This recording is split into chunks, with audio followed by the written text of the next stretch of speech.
What's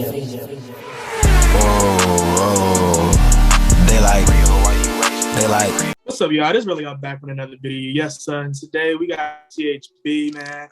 You got anything you want to say? Oh, how we going, guys? Good to be back. Cavs are finally good. It's good to be talking about our team that, for once, has actually been playing all right. So, you know what? It couldn't be any more happy with the team right now, to be honest. Man, I agree with that full-heartedly because, man, anybody who watched the Cavs, you know how much stress things put us through. But so far, the Cavs have been really, really good, man. Which is why I gotta ask you, like, do you think this recent injury with Evan Mobley is gonna change anything? Like, does this mean anything for the Cleveland Cavaliers? Geez, you were just telling me about our upcoming schedule. To be honest, I really do think without Evan Mobley, it is going to be extremely hard to win even one of those games, because one of the things that has made the Cavs so good this year has been really our interior defense, and honestly, our big man being able to suffer, perimeter shooters. It's been really weird. Like, Jarrett Allen surprisingly has been good on the perimeter this year, which is, I did not expect him to be this good on the perimeter. And Evan Mobley as well. Like, his perimeter defense is insane.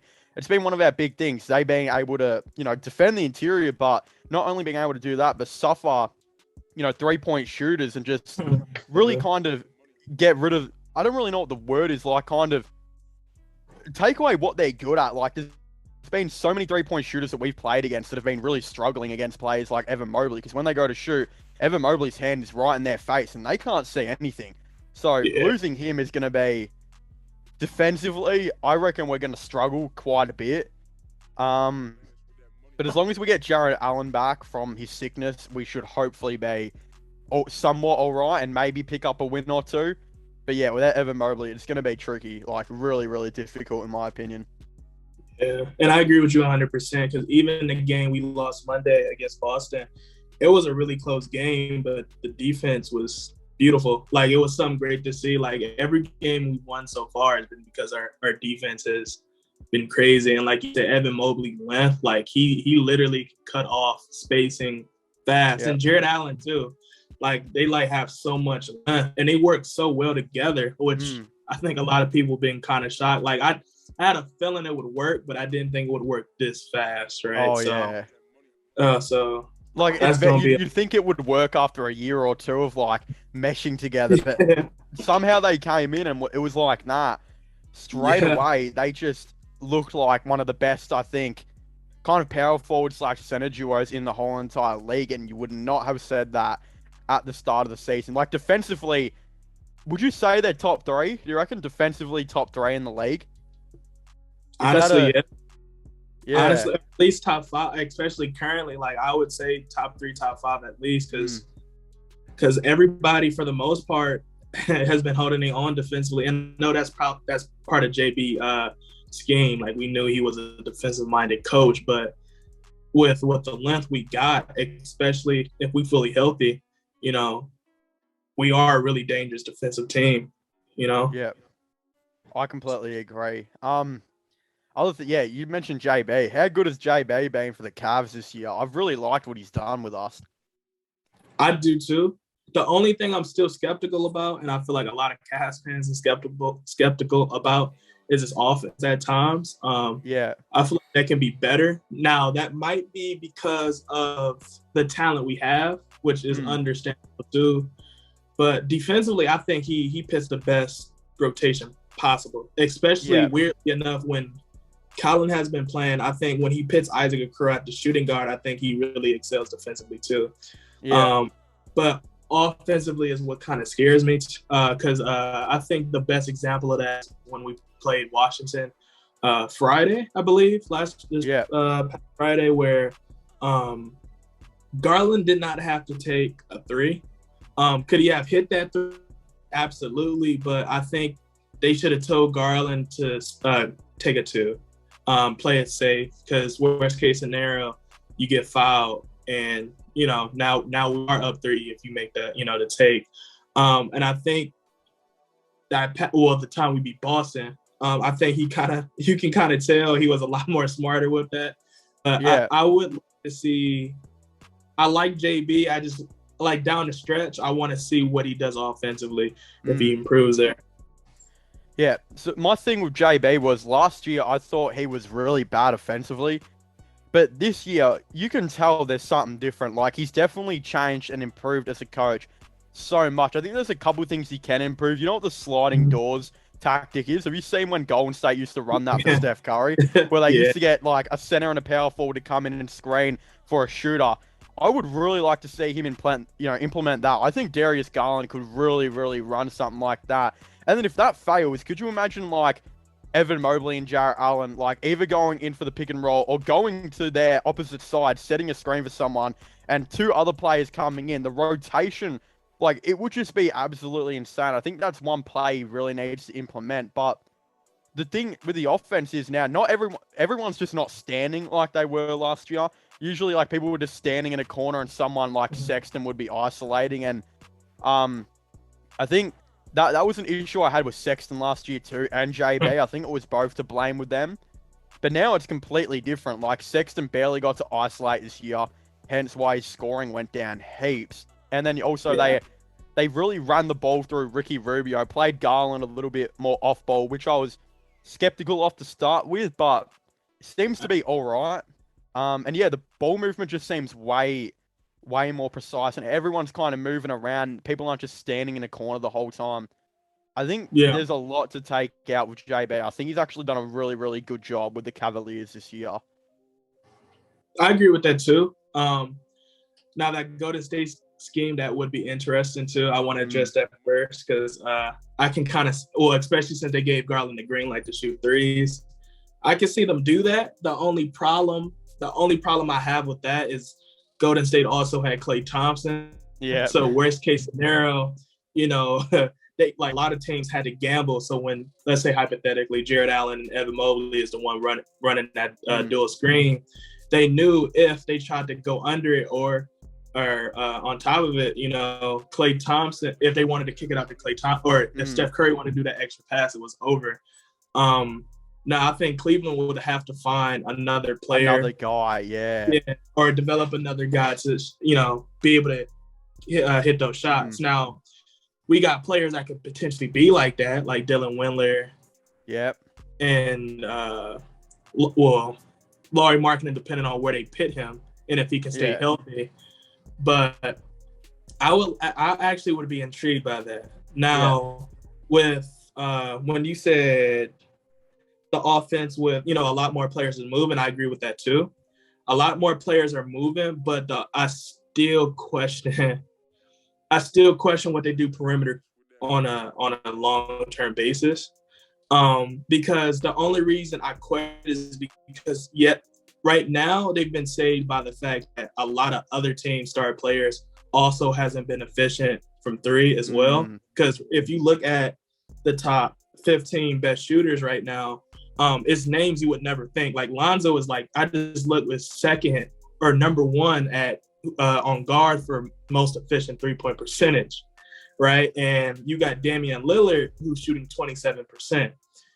So and I know, and that's why I'm like, I know it's early in the season, but I feel like once it gets a little bit further down the season, I think the Cavs will have to they will have to be consistent.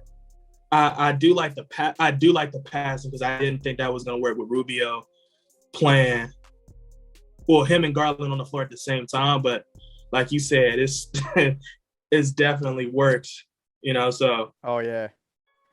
What do you think of you were talking about kind of that the Golden State thing and maybe finding another guy. Do we maybe say, hold on, maybe we won't run that play this year, but next year maybe make it a priority in the off season to look for a wing dude that can maybe do that? Or because there's a lot of stuff that I wanted to personally ask you, about the off season. Because in my opinion, this is going to be Koby Altman's most important off season now. I agree with the reason why I say I think this might be his most important one is this off season. There's really not. This is probably one of the worst off seasons I think in quite a while. Like I think next year's is stacked. This year's has got like James Harden, KD, this and that, but they're all going to re-sign most likely. And even the role players is not very great. If I was Koby Altman, what I would say to him is I wouldn't go out guns blazing and spend a bunch of money, even if they do need to maybe look for a wing guy. And the other thing that I would kind of wanted to ask you is, has your thoughts changed on Sexton? Because right now where I sit, I do not want to extend Sexton to a long-term deal. In my opinion, I still think we should trade him at the deadline, but I know some Cavs fans might think that's pretty controversial, but that's just my opinion. I think this team runs better without Sexton. I'm so glad you said that, because I want to start with Collin too with the extension, because I've been getting killed for saying that. Yeah. And I understand why, because they feel like Collin is a star, right? He technically is the best player. But when you really assess, like if you really watch the games and you really look at how Collin Sexton has developed over the 4 years, right?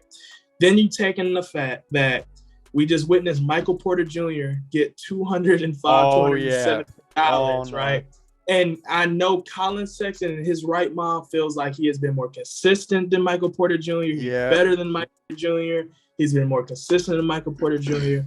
And you realize he's looking at that and saying, I'm going to cash out, right? And if he gets that, that's a 5-year deal, 205. That's a lot of money, which means if you sign him, you gave Larry Martin money, you gave Jared Allen money.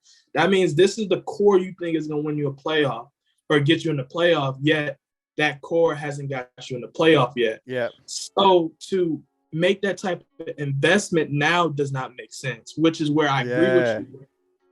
I'm not extending Collin Sexton for that type of money. Yeah. Now, there's two. You go. No, go ahead. I was just going to say, there's two things, right? Two things.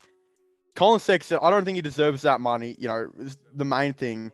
Actually, no, there's three things. Doesn't deserve the money. I think the team runs better without Collin Sexton, in my opinion. Like, look at last year when he was isolating all those times.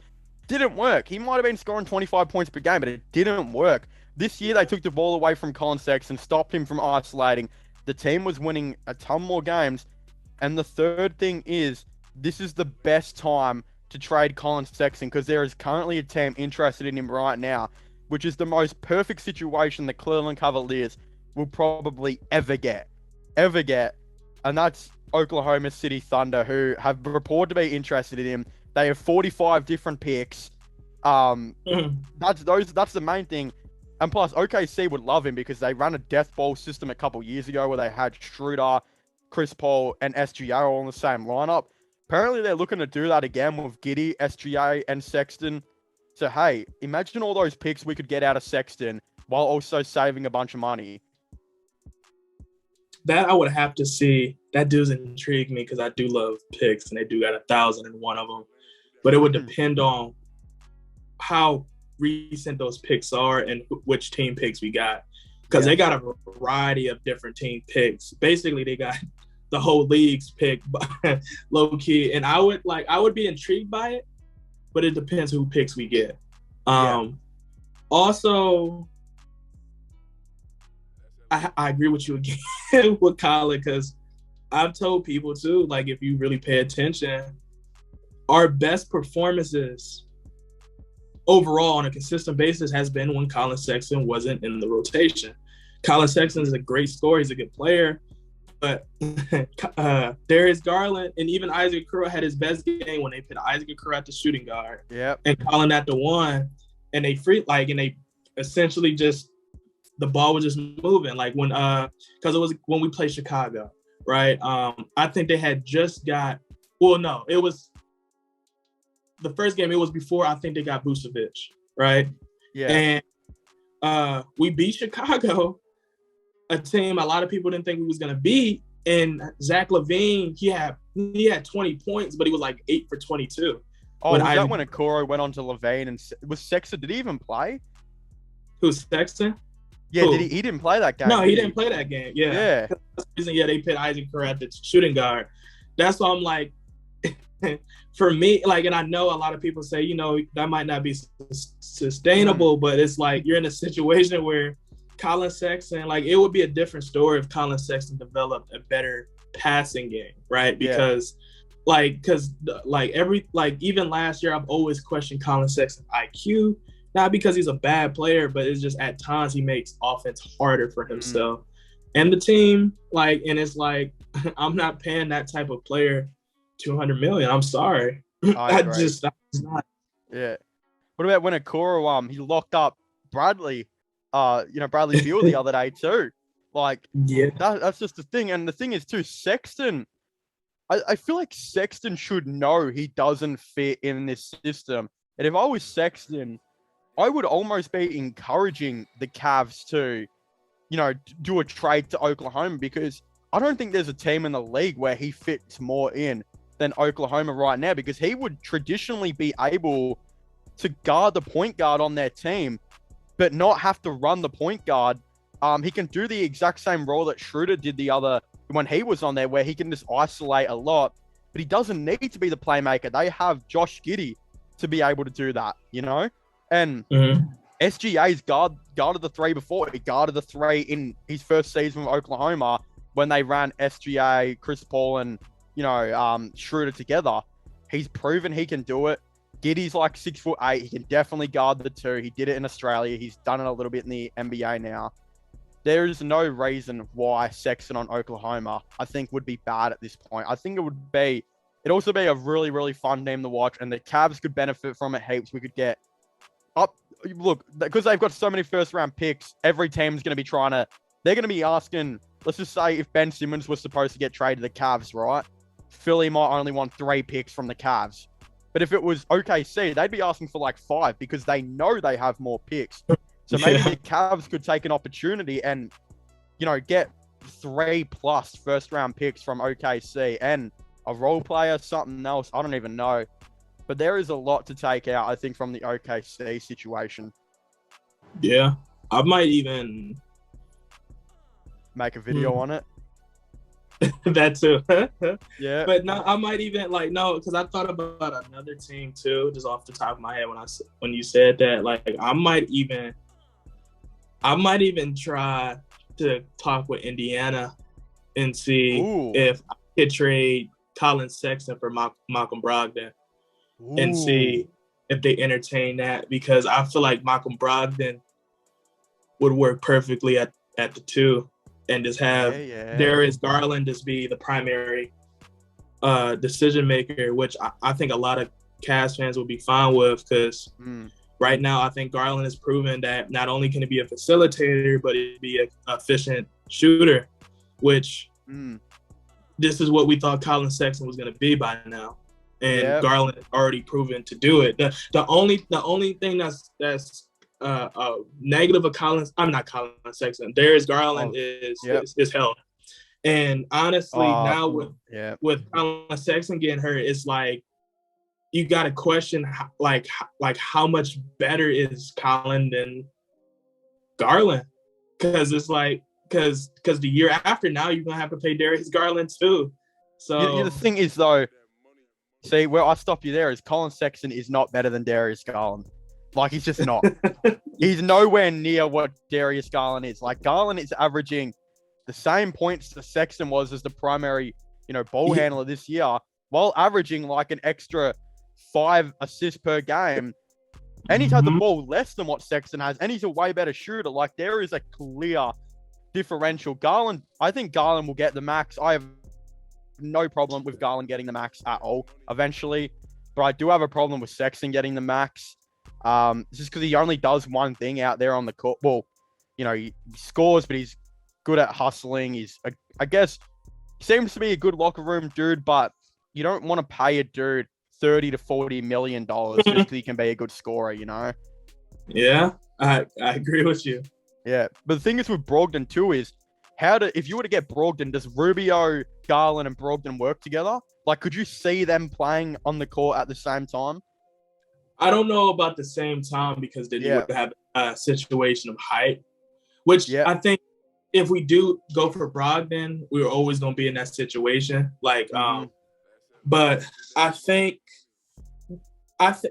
me personally, this is my personal opinion, I never thought we was going to keep Rubio long-term anyway, or at after this year's trade deadline. I always feel like Cleveland really got him to see if they can up his value and then basically get him back on a playoff contender, but try to pull some picks or maybe a young asset. I get that. So things have changed now, though, haven't they, with Rubio? Yeah, because I don't think Cleveland. They knew Rubio was an asset, but they didn't think he was that huge of an asset for the team, right? And I think also, ironically, I think this might also make them look at Collin Sexton a different light too, because now they see they got a player that's not considered a star like Collin, yet he's playing better than Collin Sexton, and the team is a lot more successful with him on the floor. So now, if they were to flip Rubio, they looking at it, all right, if we can get a younger version of Rubio on this team for a cheaper price, we don't necessarily need Collin Sexton, right? Yeah. We can just hope Garland develops, Evan Mobley develop, Jared Allen develop, who's been playing really good this season too, and really eye on a wing. And or if they can't acquire a wing, maybe finally a big two guard, or actual size shooting guard, which they technically have in Dylan Windler and Isaac Okoro. So it's really like they really got to gamble on who they believe in the most. Yeah, right? I think they're not going to trade Rubio. It's just not going to happen now. It's never. It will. I'm telling you right now, 100% not going to happen, because I think Koby Altman knows if he trades Rubio, you'd think his job would be in danger, right? Like, because if we trade Rubio, everything will go like pretty bad. But the thing I have with Rubio is I love Rubio. I think we'll trade Sexton by the deadline. If we don't do the deadline, we'll contract extend him in free agency in the right? I mean, that scares me with Rubio is teams like the Celtics who are going to decline what you say, they really he hasn't said a word yet, bro. That's a fact. In that situation, then you don't have to trade Rubio, because I don't know how much years you got left. If this is his final year, and Rubio, and of course Rubio's at a point in his career where he does want to contend for sure. Like he probably do like Melo, because Rubio he's been on Utah, he's been on Phoenix, he's been on Minnesota when we got him. But y'all heard at this point, Rubio want to be on some team that can. I don't know if Cleveland necessarily ready to contend in that way. And if Rubio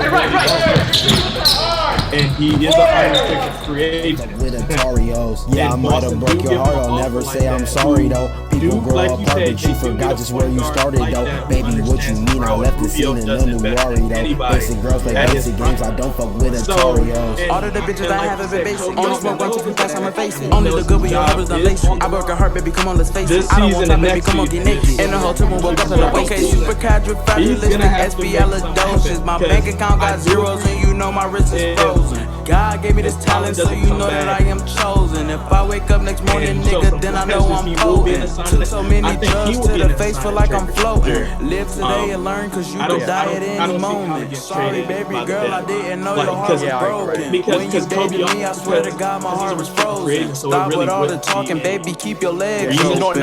Yeah, I might have broke your heart, I'll never say I'm sorry though. People grow apart, but you forgot just where you started though. Baby, what you mean? I left the scene in a new worry though. Basic girls play basic games, I don't fuck with Atarios. Yeah, I might have broke your heart, I'll never say I'm sorry. This and that. If the Celtics are prepared to offer him a 3-year deal worth $20 million a season, I'm gonna have to say to extend him. Like, I don't know if that's the right decision or not, but I think with the situation that we're in right now, and how much Rubio's been able to help us, and I think he's 32. He's not regressing. He's one of those guys that is getting better by age. I think you just extend him. And even if the Celtics offer him $25 million a year, let's just say they do. Who knows if they will? They might get real desperate and say, let's offer him $25 million a year.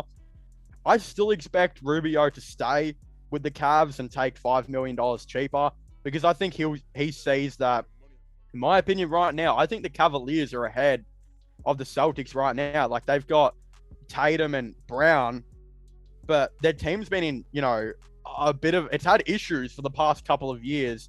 Why would Rubio want to leave a team that is getting better and better every single year?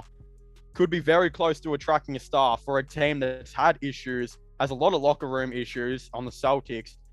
I just can't see it, really happening. So I do think Rubio re-signs in free agency, and $20 million a year is really not that bad, especially considering I think the cap's going up in 2 or 3 years. So it's really like, well, if you've got Allen on $20 million, you've got Rubio on $20 million. Love will expire eventually. You probably give Garland the max. Do a couple things here and there. I still think there's a chance they can attract the star, and that could be on a sign and trade. But who even knows? I don't know. I'm definitely giving Rubio the extension, though. I think he's too valuable to let go. And that's gonna be look, if you trade him for 2 first-round picks, I don't think those 2 first-round picks are going to be better than Ricky Rubio. That could be true. The only problem I have for me with that scenario is that I think Rubio, especially assuming Rubio keeps playing like this, I think he's going to have a lot of teams eyeing him.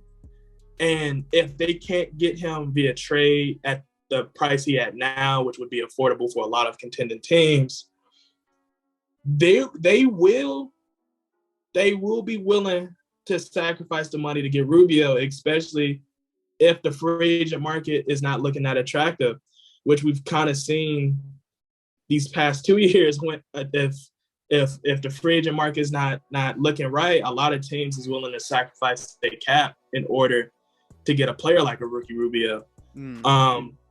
Now, the only thing I feel like that could sway Ricky Rubio to stay with Cleveland is if he really believes in the system we have in place, which is possible, but a lot of consistency would have to happen for him to really say, I see Cleveland being this, right? Which means Koby Altman will have to be on his P's and Q's about decision, right? Because like I said, Ricky Rubio, he's been on a lot of dysfunctional teams, and he's been on a lot of smart contending teams. So he understands where he want to be at this point in his career. He also understands what he brings to teams, and teams understand what he brings to teams as well. So that's why I think it's as long as we win more games than the Celtics, he'll stay. Because they're the only team I can see, getting him at this point, I reckon. I don't think there's too many other teams that will not necessarily want, but can afford, I think. Because he'll get a lot of offers that are big money. And I ask you this, too, on the subject of winning more games than Boston, because I see Zoom gave me the 10-minute warning. Yeah. Do you think the Cavs can make the playoffs or the play-in this season? I think with all the injuries that are happening right now, we're definitely going to fall a little bit. But I expect us to finish I reckon ninth or something like that. And then I think we'll be one of those teams that really shocks and has a really good play-in tournament. But I think we could just fall short. I think we might just fall short, because I think by then teams will have players that will be starting to pick up their shooting. And I think a team like who's available at 6th or something like that. I gotta have a look. There's gonna be a team that's pretty good that I think will come across, and they might just beat us out on experience. Could be the Knicks. It could also be, even Philadelphia are right there too. Could be one of those teams that just get us. We have a pretty good track record against Philadelphia, even when we were crap last year. So that might work in our favor. And also, too, I do want to ask you one more question, because I do see that 8-minute warning. But you the general manager, or you're the assistant general manager of the Cavs, right? Koby Altman asks you, who do you think we should pursue this season or this offseason? Who would you pursue for the Cleveland Cavaliers? Be it trade, free agency, however. There's only one player I would pursue this offseason, and I would... it's really difficult, actually. Like, that's a really hard question. Because Brandon Ingram, I think, would be the obvious choice if we don't have to give up too much. And then I used to think Bradley Beal, but now that Rubio and Garland are working so well together, it seems like we need a wing/forward more than anything. And I don't think Bradley Beal can play small forward at all. That's really difficult. I'd probably say if you can't get Brandon Ingram, I think extend Rubio, trade Sexton, and call it an off season. And then the other, there's a bunch of other things. I think on the deadline, I think it'd be nice to trade Markkanen. I still think we should maybe trade him. There's been a rumor that Terrence Ross could be available. You could trade Markkanen for Terrence Ross and a couple second-round picks, which I could be all for, especially if we need a scorer and need another wing player who could be cheap in free agency, cheaper than Markkanen especially. But I think you just save your money right now. Save your money. We're not in a rush. If we make the play in this year and we make the play in next year, that should be enough for Koby Altman to keep his job, especially if he tells Dan Gilbert what his plan is. And then the next free agency, there will be players like LeBron, etc., all available. So you could always look at them. And yeah, it's going to be really, really cool to maybe see. Yeah. Me personally, and I know you said Brandon Ingram, I would double down, triple down on Brandon Ingram. I would really survey the how they handle that situation in New Orleans. And I almost believe David Griffin might get a little desperate on trying to make sure he can fix it. And I think that would be an even perfect scenario for Collin Sexton too. You think Sexton to New Orleans? I think that would, yeah. Ooh. Now we would for sure have to give up a couple more pieces, maybe a pick as well, but I think I might be willing to do it to get Brandon Ingram. I think right now the Cavs is in position to sacrifice one. Especially when you realize how rare and hard it is to get a wing of that caliber. And I feel like, because I was talking to somebody earlier about Brandon Ingram, if you look at the small forwards he would be matching up with, mostly in the Eastern Conference, there's not a lot of elite wings. Yes, he would have to guard maybe KD, Giannis, Jimmy Butler, but every other team in the East don't have no wing like that. So I feel like Brandon Ingram would really be able to strive because he's not seeing LeBron and Kawhi and Paul George and all of them anymore. Like I said too, in Cleveland, especially with this new system with people passing a lot often, it's no true franchise level player. So that tag regret, you don't have a Zion Williamson where they just say, yeah, give him the ball, let him know. If you really want it, you can get it if you feel like you really that star. And I feel like Cleveland is in a position where we also don't feel like it's a franchise level player, and we just willing to see who's willing to take it, because we just want to have a player that's not LeBron take us to the playoff, and we willing to cheer for whoever. Yeah. So with Brandon Ingram, I like what you're saying with the first round pick. I would not be objected to give up the 2023 or 4. I wouldn't give up the 2022. I still think you need that one extra player. You could always draft, if we get, pick 15 or something like that, there will always be a player maybe, like a Tyler Hero type dude that could always be available that we look at. Take him. You bring in Brandon Ingram, hopefully, which would be really cool. You let Kevin Love's deal expire, or maybe you say to the Pelicans, hey, we'll give you an extra first if you take on Kevin Love. I don't know what the situation would be. Probably not. But there's a lot to, I think, talk about there. That could be, that's the inspiration for maybe us, maybe to make a Brandon Ingram Cavs video. I think that'd be kind of cool. Yeah, I really like Brandon Ingram. I think he could be the guy. I think I said this a couple years ago. I said Andre Drummond, I think, would be a guy the Cavs would trade for eventually. We ended up trading for him. I don't know why I said it. It ended up happening. So now I'm saying Brandon Ingram. So hopefully that will happen too. Yeah. And honestly, now that you say Kevin Love, and I know it would be hard to trade him, but I think Kevin Love in New Orleans would hurt. And the reason why, because if Zion comes back, they need another shooter. Yeah, they need shooters and they need people to get out his way. Because if he's not developing his shot, which I'm sure he is, but let's be real, we don't want Zion Williamson shooting the ball. Like, he's too big and too strong and too fast to be settling for jump shots. Yeah. We want him to be efficient and go to the paint. Like, this is why you traded Steven Adams for Valanciunas, and Valanciunas can shoot, right? Yeah. And if you get Kevin Love can shoot, and he will excel with a player very similar to Bron in that aspect of slashing, who can kick it out and now you open. Because it's like you got defenders so busy trying to build a wall for him, they forgot about K-Love and Valanciunas. Right? And then with Collin now Collin would have to, his IQ would have to progress to really excel. But he would be the guard they was looking for, like in terms of an actual score, a consistent score. Yep. Which he can be at, but he like I said, his IQ would have to be improved. But how do we see that? Before we go, here's my, you know, what would be the perfect situation? Cavs send Sexton to Oklahoma, get 3 future first-round picks and a role player, this and that. Then they send Kevin Love to New Orleans to match contracts with Brandon Ingram. Throw in those future 3 first-round picks, meaning we get to keep all of our picks. Imagine that. You basically trade Sexton and Kevin Love for Brandon Ingram. You're not only getting rid of Sexton, who doesn't make sense on the team, you're getting rid of a bad contract and bringing in Brandon Ingram, and you'd have more money to spend eventually.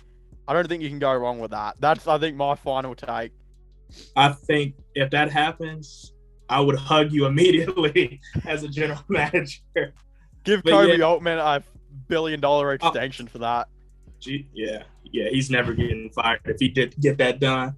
But I would like to thank you, CHB, for joining me on the podcast, man. It was nice talking to you. It was nice talking to Cavs. I'm gonna have your picture somewhere on this video to make sure y'all subscribe to CHB.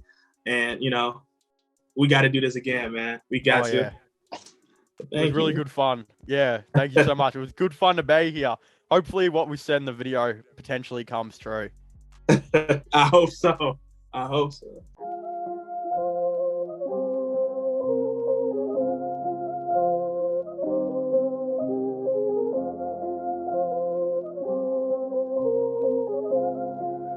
That's Atlantis with that money.